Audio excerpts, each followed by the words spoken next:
Hello, what's up mga kasave? So, ito tayo ngayon at dito na tayo sa ating part 2 ng Plants vs. Zombies. So, ngayon tayo ay pumipili ng mga choices dito sa ating Plants vs. Zombies na ipaplant natin mamaya doon sa ating laro. So, Wow! ayan, magpa-plants na po ako dito ng sunflowers. Siya po yung una kong ipa-planted dyan. Kasi nga po, kailangan natin mag-collect na mas maraming sunflowers. Kasi, kailangan nating mag-imbak para po mas mabilis lumabas yung ibang mga pananggalang natin dyan na plants para hindi tayo agad-agad pumapasok ng mga zombies. So, meron pa tayong oh my God, papasok ta agad si Manong zombie. Siguro hungry na siya. Oh my God, sa taga saang purok ba to? Kasi gutom na ata to kasi masakit ang tuhod niya. Parang ngalay na ngalay. So, nilagyan ko agad siya ng green peas ba to?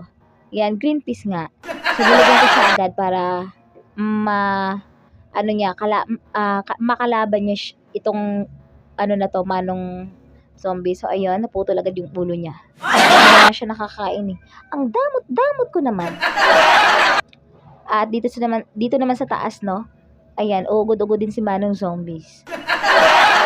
Gusto niya nang marating dun yung bahay sa loob kasi mas maraming pagkain doon. Gusto niya nang kumain ng mga burger na inhanda ni Manang. So, 1, 2, 3, 4, 5, 6, 7, 8. So, meron tayong 8 sunflowers and 3 peas. Oh my God, nagkamali ako ng paglagay nitong green na to. Dapat dito ko inilagay siya sa hilera ng green. My God. Buti na lang. Dalawa to. Isa lang. Meron kasing zombies dito na akala mo isa lang, pero dalawa pala sila. Wala yung dalawang meron kasing ibang mga zombie dito guys, na makakalaban natin na makukulit. Kasi pag ilagyan ko ng peanut or itong nut na to, ay tumatalon. Kaya nilang, malagpasan tong, oh my God, buti na lang kinain yun. Nakala ko kainin na yung green. So, dito naman sa baba, may cones. Ano ba to? Yung pang construction worker na sa kalsada, oh. Pasan-pasan niya. Siguro construction worker tong zombie na to. So, nilagyan ko agad ng kulay blue. Kasi ito si kulay blue. May kakayahan siyang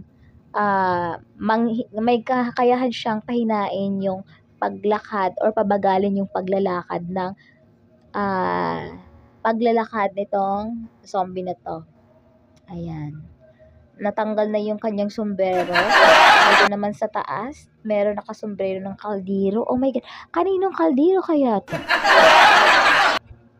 Oh my God. Kailangan yung matagal din siyang na-dice, no? Ayan.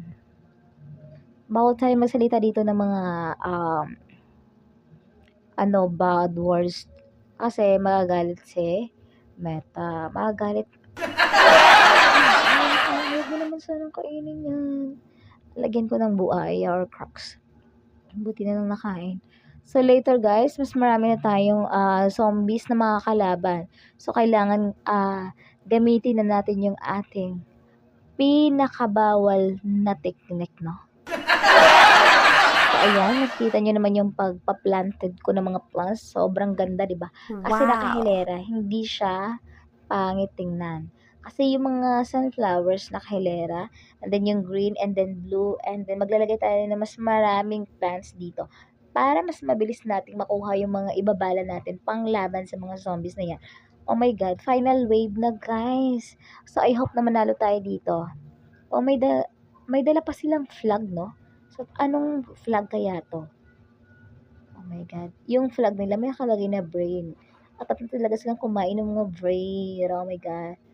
To, mas marami tayong sunflowers. So, nahirapan na tuloy ako mag-collect ng mga sunflowers, no? Kasi, panay ang tingin ko sa kanila. Panay ang check ko sa mga zombies na to. So, yan na lang yung zombies. Sana wala na, no? Kasi final wave na yun eh.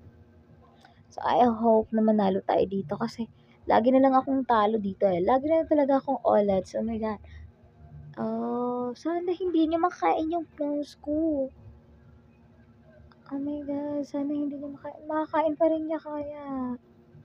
Kawawa naman yung plums ko, kinain niya. Don't worry, ayan. So, panalo tayo guys. Thank you. Ayan nga, thank you for watching guys. Huwag kalimutang mag-subscribe at mag-like. Thanks for watching. So ito, first 2 piece at a time na. Wow, bongga.